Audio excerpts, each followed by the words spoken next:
सियावर रामचंद्र की और मुंशी।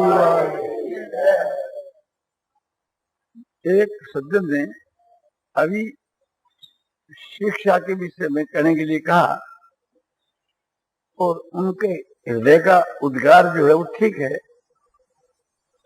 आपने ये कहा कि इंटरेस्ट तक माने 10वीं क्लास तक तो लड़का ठीक रहता है और आगे में कॉलेज में चला जाता है तो एक प्रकार से उसकी बुद्धि बदल जाती है, पाश्चिमात्य सभ्यता का उस पर असर हो जाता है, खाना पीना का दूर हाथ भी नहीं धोते, सोचाचार एकदम खत्म हो जाता है।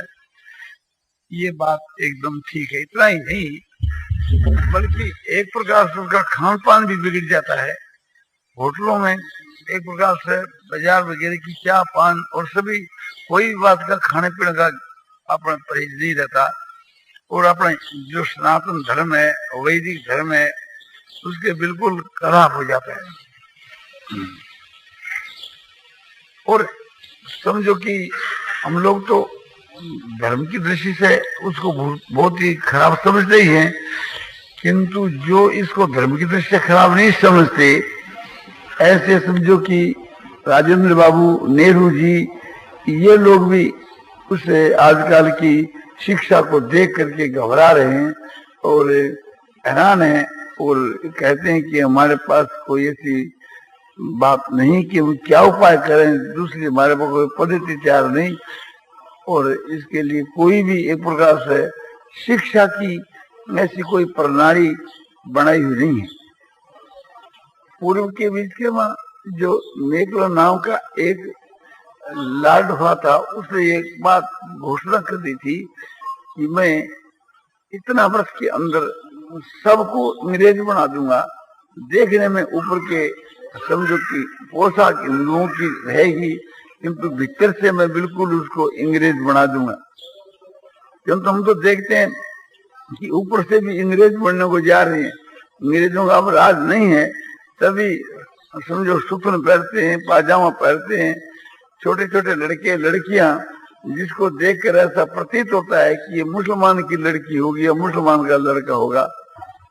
हिंदू की पोशाक ही नहीं है तो देख करके मनुष्य को रोना आता है कि देखो ये 5-7 वर्ष के वहां कितना परिवर्तन हो गया कि जैसे कहीं आग लग जावे और हवा की तेजी से वो आग एकदम फैल जा।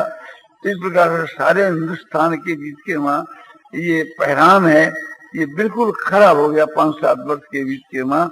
आज समझो कि छोटे बालकों की धोतियां मिलती नहीं, क्यों नहीं मिलती? जब सूतन पहनने लगे, पाजामा पहनने लगे तो मिलों वाले जो भाई लोगों ने बनाना छोड़ दिया, बोले क्या करें, बिकेगा नहीं तो क्या करें। तो वो इस प्रकार का एक आपने फैला फैला कि क्या हमारे समझ में नहीं आता कि क्या असर पड़ा है। हमारे घरों के लड़के और लड़कियों की पोशाक सब बदल गई और समझो कि उनका स्वभाव बहुत सा बदल गया, नास्तिकता बढ़ने लगी। तो वर्तमान की जो शिक्षा प्रणाली है उसके बीच के वहां नास्तिक भाव भरा हुआ है। उसमें ये बतलाया जाता है कि ये राज्य सो धर्मनिरपेक्ष है तो किसी भी धर्म की शिक्षा नहीं दी जाएगी। तो धर्म की जब शिक्षा नहीं रहेगी, ईश्वर को नहीं मानेंगे तो फिर पशुओं के मार उस मनुष्य में फर्क ही क्या है? धर्म और ईश्वर इसे के ज्ञान से मनुष्यता नहीं तो फिर मनुष्यता क्या है? तो ये बात एक प्रकार से बहुत जोरों के साथ बढ़ी और बढ़ रही थी।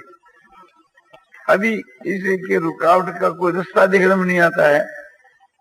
क्या हमारी जो आवाज है कितने दूर तक पहुंचती है? बहुत कम दूर तक पहुंचती है। सारा हिंदुस्तान एकदम समझो कि अपने वर्तमान की शिक्षा पा रहा है। अब हम विचार करके देखें कि इंटरेस्ट के बाद लड़कों को न पढ़ावें, बल्कि एक प्रकार से पढ़ाने की अपेक्षा न पढ़ाना अच्छा है। तो दूसरी पुस्तकें, दूसरा कोई इंतजाम भी अपने हिंदुस्तान में हमारे सामने कोई तैयार नहीं कि इसके विपरीत में ये शिक्षा दो। ऐसी कोई रचनात्मक कोई चीज नहीं। बनाने में वर्षों के वर्ष लगे और शक्ति भी चाहिए बनाने की। तो हम देखते हैं तो न तो हमारी कोई अवस्था है, न हमारी शक्ति है, न एक प्रकार से ऐसा इंतजाम है। तो ये देख करके बड़ा दुख होना चाहिए, विचार भी होता है कि हम क्या उपाय करें। यही है कि अपना बालक पढ़ने से न पढ़ना अच्छा, ऐसे विद्या से यही हम लोग कर सकते हैं। तो एक प्रकार से हम लोग तो 10वीं क्लास के ऊपर कोई लड़का पढ़ना चाहता है, खर्चा मांगता है, बहुत आदमियों की चिट्ठी आती है कि हमारे को मासिक प्रबंध कर दो। तो हमारे तो हृदय में ये भाव है कि इनको पढ़ाना एक प्रकार से अपराध, तो ऐसा समझ करके कौन पैसा खर्च करे, तो उसके लिए हम पैसा खर्च नहीं करते। अपने बालकों को भी समझते हैं कि इसमें बहुत नुकसान है, तो पढ़ाने की इच्छा नहीं है। किंतु आजकल के बालक स्वतंत्र हो रहे हैं, इसकी सुनते भी नहीं, अपने स्वतंत्रता से भी पढ़ना शुरू कर देता है। माता पिता की इच्छा नहीं होती है तब भी। तो ये बात एक आपने जो कही, हम तो प्रत्यक्ष में ये आंखों से देख रहे हैं और देखी, तो ये बात बहुत ही ठीक है। तो यह पढ़ाई जो है, एक अंग्रेजी पढ़ाई, इंटरेस्ट के बाद की अंग्रेजी पढ़ाई हमारे धर्म के लिए घातक है, जाति के लिए घातक है। हमारे इस देश के बीच के वहां 4 बातों से ही जाति की रक्षा हो सकती है। हम लोग भारतीय हैं और समझो कि हिंदू भी कहते हैं, तो ये हमारे देश का नाम समझो कि भारतवर्ष है, इसको हिंदुस्तान भी कहते हैं। हिंदुस्तान के कहने का अभिप्राय यह है कि ही माने हिमालय और बिंदु माने समुद्र। तो बिंदु का न उर्दू और ही तो हिंदू शब्द का ये समझो कि इसमें जो बात करते हैं हिमालय से लेकर के दक्षिण समुद्र के बीच में जो लोग बात करते हैं, तो वो जो स्थान है इसका नाम है हिंदुस्तान। इसमें बात करते हैं वो है जाति से हिंदू, उनकी हिंदू जाति, उनका धर्म है सो हिंदू धर्म। किंतु वास्तव में ये से हमारा जो आदि जो धर्म का नाम है वैदिक सनातन धर्म है। और हमारी जो जाति है वो एक प्रकार से थोड़ी बार के वास्ते मान लो हम लोगों को पहला एक उच्च भाव से कहा जा कर रहे थे, किंतु आज इस देश में बात करते हैं तो थोड़ी बार के लिए हिंदू ही मान लो। तो हम लोगों को अपना जो वैदिक सनातन जो धर्म है वही हमारा धर्म है। तो हम लोगों को इस देश के बीच के वहां जिस प्रकार से थी हमारा धर्म और हमारी जाति कायम रहे, इसके लिए हम लोगों को हमारी जो संस्कृत जो भाषा है उसका नाम देव भाषा है, वो कायम रहनी चाहिए। देव भाषा कायम रहनी चाहिए, यानी संस्कृत का खूब प्रचार करना चाहिए। हर एक माता बहनों को प्रचार के वहां रुपया लगाना चाहिए। जो पहले यह प्रणाली थी, हर एक गांव के बीच के वहां छात्र पढ़ा करते थे, उनको छात्रवृत्ति मिलती थी, इस कारण से वो संस्कृत पढ़ते थे। और आज भाषा न होने के कारण से आज उसका इतना लोक में आदर नहीं है, किंतु वास्तु के बीच के वहां संस्कृत भाषा के समान कोई दुनिया में भाषा नहीं है। संस्कृत के वहां समझो कि एक धातु के 180 रूप बनते हैं, उसके बीच के वहां आपने समझो कि स्त्रीलिंग, पुलिंग, नपुंसक लिंग 3 लिंग है, और दूसरी भाषाओं के वहां 2 ही लिंग है। हमारे यहाँ एक वचन, द्विवचन, बहुवचन संस्कृत में, किंतु दूसरी भाषाओं के बीच के वहां 2 ही, एक वचन और बहुवचन है, द्विवचन नहीं है। तो इससे मालूम होता है कि हमारी इस संस्कृत भाषा के वहां शब्द भी बहुत अधिक हैं, और एक शब्द के उच्चारण कर तो कितना भाव उसके वहां निकलता है। समझो कि एक शब्द है कि ते या मे, तो ते और मे का कितना अर्थ होगा। माने ते जो है आपने चतुर्थी में उसका तेरे लिए अर्थ हो जाता है, इतना एक ते कह दिया, और उसका संबंध एक प्रकार से आपने द्वितीय के वहां लिया जाता है तो तेरे को हो जाता है उसका। तो इस प्रकार से एक ही शब्द का मौके के अनुसार कितना भाव, कितना अर्थ उसमें निकलता है। इस प्रकार से और भाषाओं के वहां ऐसी बात नहीं है। तो संस्कृत भाषा या देवताओं की भाषा है, आदि भाषा है। हमारे सारे ग्रंथ संस्कृत भाषा के वहां है। जितने हमारे समझो कि अपने वेद है, माने श्रुति स्मृति इतिहास पुराण आदि हमारे सारे ग्रंथ संस्कृत भाषा के वहीं हैं। तो संस्कृत भाषा की बहुत ही आवश्यकता है। भाषा बड़ी सुंदर है और बड़ी मधुर है और थोड़े शब्दों के वहां बहुत अर्थ को देने वाली है। और यह ऐसी चीज है कि दुनिया की वहां चीजें यदि नष्ट हो जा रहे तो हमारे देश की बड़ी भारी एक चीज नष्ट हो गई। दूसरी बात है, वर्तमान है हमारे बोलचाल की भाषा हमारे देश की, हमारा जो हिंदुस्तान है तो हमारी हिंदी भाषा है। हमारे जो अक्षर है वो देवनागरी है। देवनागरी माने देवताओं की नागरी, देवनागरी। तो ये देवताओं की भाषा है, देवताओं की ये लिपि है। देवनागरी लिपियों के मां देवनागरी हमारी लिपि है, हिंदी हमारी भाषा है।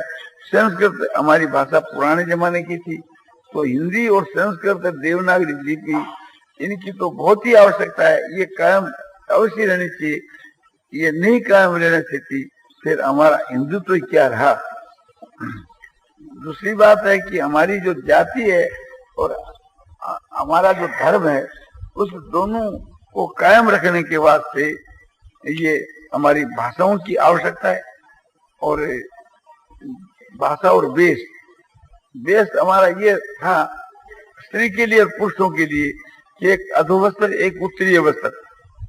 अधोवस्त्र के मां स्त्री के लिए साड़ी, मनुष्य के लिए धोती। दोनों के उसको धोती कर दो। और स्त्री के लिए ओढ़ना और पुरुषों के लिए चादर कर दो।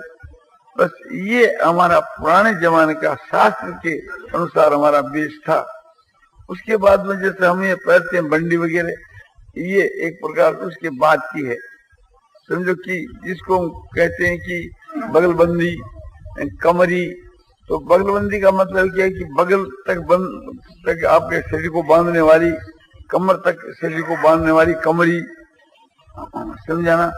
जा माने बांध जिसकी कटी हुई है एक दूसरे ऐसे वस्त्र को जाकट। तो ये हमारे पुराने जमाने के वस्त्र हैं। बहुत पुराने जमाने में तो यही वस्त्र थे, अधो वस्त्र उत्तरीय वस्त्र। हम देवताओं का पूजन करते हैं तो दो ही वस्त्र देते हैं, अधो वस्त्र उत्तरीय वस्त्र। हमारे देवताओं के भी दो ही वस्त्र थे, ऋषियों के भी दो ही वस्त्र थे और हमारे गृहस्थियों के भी दो ही वस्त्र थे, ब्रह्मचारियों के भी दो ही वस्त्र थे। गृहस्थियों का ये प्रमाण है कि जब लड़के लड़की का विवाह होता है तो शादी के समय में लड़की का पिता 4 वस्त्र देता है अपने जमाई को। और वो जमाई जो है वर, वो 2 तो खुद रख लेता है और 2 अपने कन्या को दे देता है। जब विवाह के मां बैठते हैं तो एक अधो वस्त्र एक उत्तरीय वस्त्र, ये 2 ही वस्त्र कन्या को पहनाने की मर्यादा है, 2 ही वर को। ये 4 वस्त्रों को पहन करके उनकी दोनों की शादी होती है। लड़की का पिता ये 4 वस्त्र देते हैं और मंत्रों के सहित ये अधो वस्त्र है, ये उत्तरीय वस्त्र है, ये धोती के स्थान में पहनने का है, ये ओढ़ने का है। तो कम से कम एक प्रकार से यदि ये 2 ही वस्त्र से हम काम चलाओ तो बड़ी उत्तम बात है। किंतु तीसरा वस्त्र एक समझो कि अपने अंग ढकने के वास्ते आजकल के जमाने के अनुसार स्त्रियां समझो कब्जा पहन ले में, पुरुष समझो कि कोई प्रकार का एक वस्त्र पहन ले, कमरी हो या कोई बगलबंदी हो, कुछ भी पहन ले। यहाँ तक तो अपने पुराने जमाने की 4 है। और इसके बाद में जो कोट चले, पटलून और कोट और टोप, ये समझो कि अपने अंग्रेजों से भी आए और पहला इसके पहला किसी मुसलमानों से भी। तो मुसलमानों से आए थे ये उनके सूथनी और वही उसी की जगह आपने समझो पटलून आ गई। तो कोट भी थे उस समय के बीच के वहां। तो ये 2 चीज है, ये मुसलमानों के रास्ते और अंग्रेजों के रास्ते हम लोगों को मिले। तो ये हमारा पहला नहीं है। टोप तो अंग्रेजों के रास्ते ही है। तो ये सब देश जो है ये हमारे लिए कलंक लगाने वाले, हमारे देश के और जाति को नष्ट करने वाले और धर्म को नष्ट करने वाले हैं। इसलिए माता पिता, भाई बंधु, भाई बहने और माने सबको को उचित है कि अपने बालकों को इस प्रकार से अपने धर्म नहीं करें।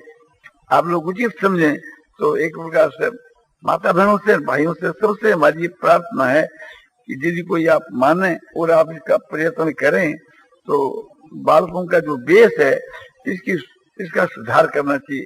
लड़की और लड़कियों को जो पोशाक दी जाती है वो अपने समझो कि धर्म के भी प्रतिकूल है, जाति के भी प्रतिकूल है। हमारे मारवाड़ देश में क्या और किसी देश में क्या, ये सब चीज जो है सो मुसलमानों के अपने इस हिंदुस्तान से बाहर की आई हुई, अंग्रेजों से और मुसलमानों से आई हुई है। मुसलमानों से तो पंजाब की माई, अंग्रेजों से बंगाल के माई, तो इस प्रकार से थी आकर के फिर वो व्यापक हो गई। तो ये भाषा और देश, भाषा मान बोलने की जो भाषा है, हिंदी भाषा, संस्कृत भाषा, अंग्रेजी भाषा, वेश, ये जो पहरान को वेश कहते हैं, तो ये हमारा हिंदुस्तानी रहना चाहिए। बाहर का जो भाषा और वेश है वो हमारे देश को नष्ट करने वाला है। और चाल चलन और खान पान, खान पान हमारा पवित्र खान पान है। अन्न जो है, फल है, शाक है, दूध है, ये हमारे देश का पवित्र खान पान है। और ये जो एक प्रकार से खान पान तो राक्षसी खान पान है कि जैसे कोई अंडा है या मांस है या मच्छी है, ये मनुष्यों का भोजन नहीं है, मनुष्यों के लिए भोजन नहीं। तो इस वास्ते एक प्रकार से इससे हमारा पतन हो जाता है। ये आजकल होटलों के बीच के ये चीज चलती है, तो होटलों के वहां तो जाना ही पाप है और उनकी कोई चीज छुड़ी भी पाप है, छुई भी जाओ तो हाथ धोना चाहिए। तो इसके लिए बहुत ही परहेज की आवश्यकता है। तो भाषा और वेश और खान पान और चाल चलन, चाल चलन आप देख ही रहे हो कि लड़कों के उद्दंडता आ रही है, माता पिता की जो लज्जा और शर्म थी वो नष्ट हो रही है, और झूठ, कपट, चोरी, बेईमानी का बाजार खूब गर्व। समझो कि अवसर लोग जो है वे भी नष्ट होते जा रहे हैं घूस लेकर के। और ये व्यवसायी लोग है, ये अपना समझो कि झूठ, कपट, बेईमानी करके इनका जो व्यापार है वो नष्ट होता जा रहा है। नौकर और मालिक है, एक प्रकार से आजकल के समय के बीच में नौकर को जिस प्रकार से मालिक को समझना चाहिए नहीं समझता, और मालिक नौकर को वैसे नहीं समझता, दोनों ही अपना पथ भ्रष्ट होते जा रहे। तो सारे देश के बीच के वहां आचरण सब भ्रष्ट हो रहे हैं। संसार के वहां झूठ, कपट, बेईमानी, चोरी, दगाबाजी ये बढ़ रही है, और जुआ खेलना और सट्टा फाटका करना ये बढ़ रहा है। समझो कि ये मदरा पान इसकी वृद्धि हो रही है, चाय की वृद्धि हो रही है खूब एक प्रकार से, और बीड़ी सिगरेट की तो बात ही है, घर घर के बीच के वहां खूब जोरों से प्रचार है। और सिनेमा जो है और ये बाइस्कोप का देखना जो अपने चित्त के बीच के वहां व्यवचार के भाव को पैदा करने वाला और अश्लीलता को पैदा करने वाला, और व्यवचार भी बढ़ रहा है। तो इस प्रकार की ये सब बातों को देखने से मालूम होता है कि मानो एक घोर कलयुग आ रहा है। तो ऐसी परिस्थिति के वहां अपनी जाति को बचाना चाहिए। तो चाल चलन अपना जैसा शास्त्रों में लिखा है उस प्रकार से खान पान चाल चलन हमारा होना चाहिए। भाषा और वेश और खान पान चाल चलन इसके रहने से हमारी जाति है। तो हमारे हिंदुस्तान के माफक, हिंदू जाति के माफक की हमारे को समझो की पवित्रता से अपना जीवन बिताना चाहिए, सादगी से जीवन बिताना चाहिए। वर्तमान की हवा में बह करके अपने धर्म कर्म को और जाति को नष्ट नहीं करना चाहिए। यदि हमारी जाति नष्ट हो जाएगी तो फिर धर्म किसके आधार पर रहेगा? जाति के साथ ही धर्म नष्ट हो जाएगा। तो हर एक प्रकार से हमारी जाति की रक्षा हम लोगों का कर्तव्य है कि जाति की रक्षा करना। और शिक्षा जो है तो समझो कि आपने हिंदी की, अंग्रेजी की देनी चाहिए, हिंदी की और संस्कृत की देनी चाहिए। इंग्लिश की जो इंग्लिश भाषा जो है, उर्दू भाषा जो है, ये दोनों ही भाषा हम लोगों के लिए घातक है। उर्दू जो है ये मुसलमानों से आई है और अंग्रेजी जो है अंग्रेजों से आई है। तो ये दोनों जो लिपि है, दोनों जो भाषा है हमारे लिए खतरनाक है। तो इसका समझो कि बायकाट रखना चाहिए और अपने बालकों को हिंदी संस्कृत सिखलानी चाहिए, जिससे हमारी जाति और हमारा धर्म कायम रहे। तो इस संक्षेप से आपकी सेवा में निवेदन कर दी। भाई ने कहा तो इसको ख्याल में ला करके ये बात आपके सामने रख दी और बात बहुत बढ़िया। तो 4 बात आपको इसके अंतर्गत बताई कि भाषा और वेश और चाल चलन माने आचरण और खान पान। तो खाना पीना हमारा हिंदुओं के जैसा हमारे धर्म के अनुकूल होना चाहिए और पोशाक पहनना भी ऐसा ही होना चाहिए और भाषा भी हमारी जो हिंदी और संस्कृति कायम रहनी चाहिए। तो इस चीजों के ऊपर विशेष ध्यान देना चाहिए, यही हमारी प्रार्थना है। अब दूसरा प्रकरण क्या है? नारायण नारायण नारायण शिव नारायण नारायण नारायण शिव नारायण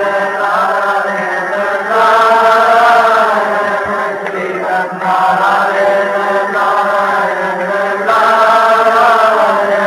शिव नारायण नारायण नारायण शिव नारायण नारायण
भाई लोग रोज की रोज जा रहे हैं, कभी 100 कभी 150 आदमी एक प्रकार से।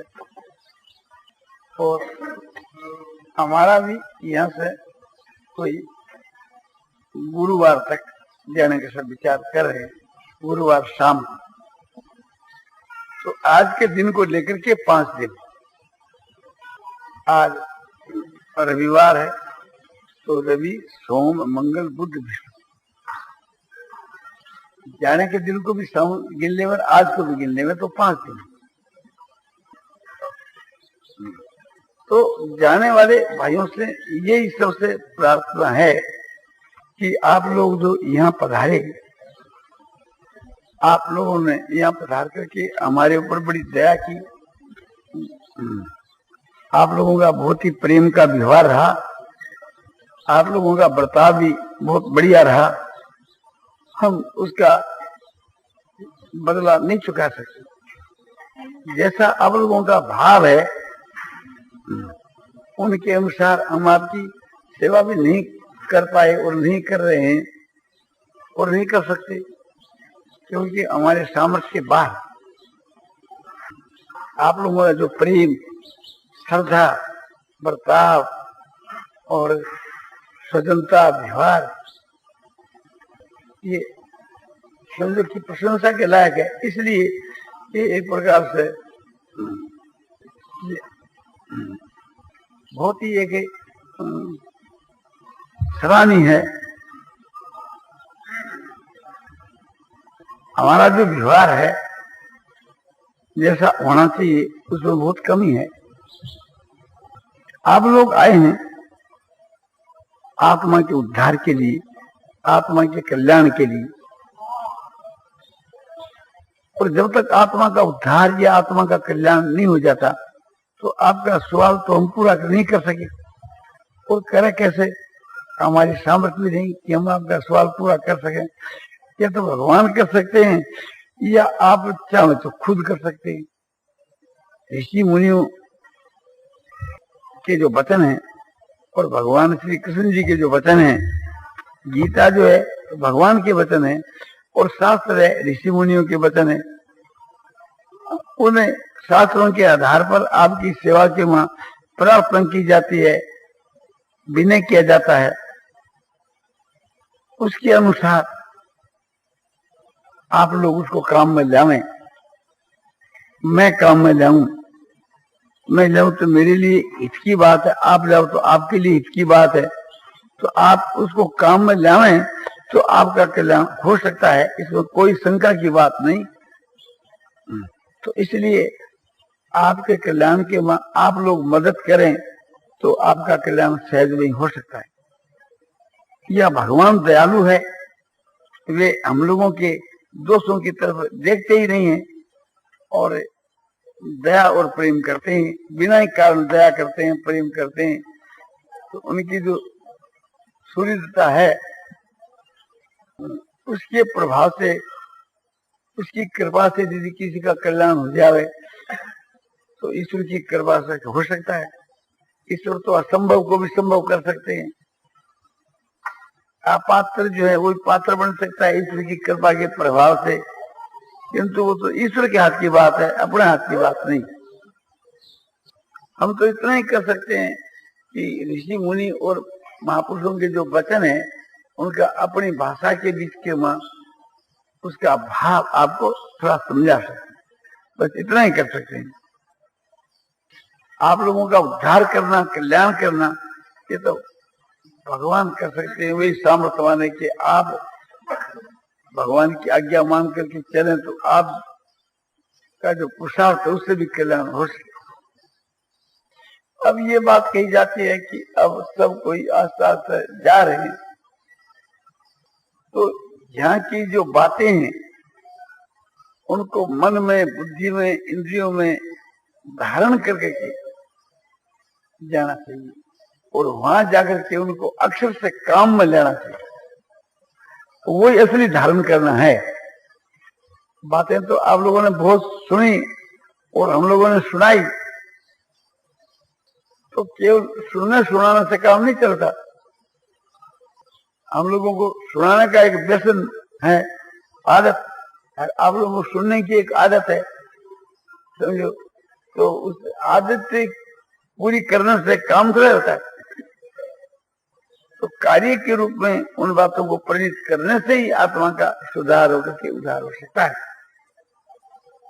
हम लोगों को यथाशक्ति के लिए विशेष कोशिश करनी चाहिए कि जिससे इन बातों के अनुसार, इन पद्धति के अनुसार अपना शीघ्र उद्धार करें।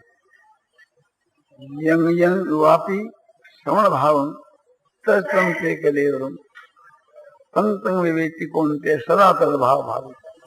कल आपको ये बात बतलाई थी कि ये मनुष्य जिस भाव को भावता हुआ शरीर को त्याग जाता है उसी को प्राप्त होता है। तो हर वक्त अपना जो भाव है वो अच्छा रहना चाहिए। तो अंतकाल के बीच के वहां वो हमारा परिश्रम काम आवेगा। हमको कोशिश तो ये करनी चाहिए कि अंतकाल की बात तो दूर रही, शीघ्र अतिशीघ्र अपने आत्मा का सुधार उद्धार हो जाए चेष्टा करनी चाहिए। कि अंतकाल का क्या भरोसा, अंतकाल तो एक मिनट में आ सकता है, क्षण में आ सकता है। उसके भरोसे के ऊपर रहना बहुत ही हमारे लिए खराब है। नारायण नारायण नारायण नारायण।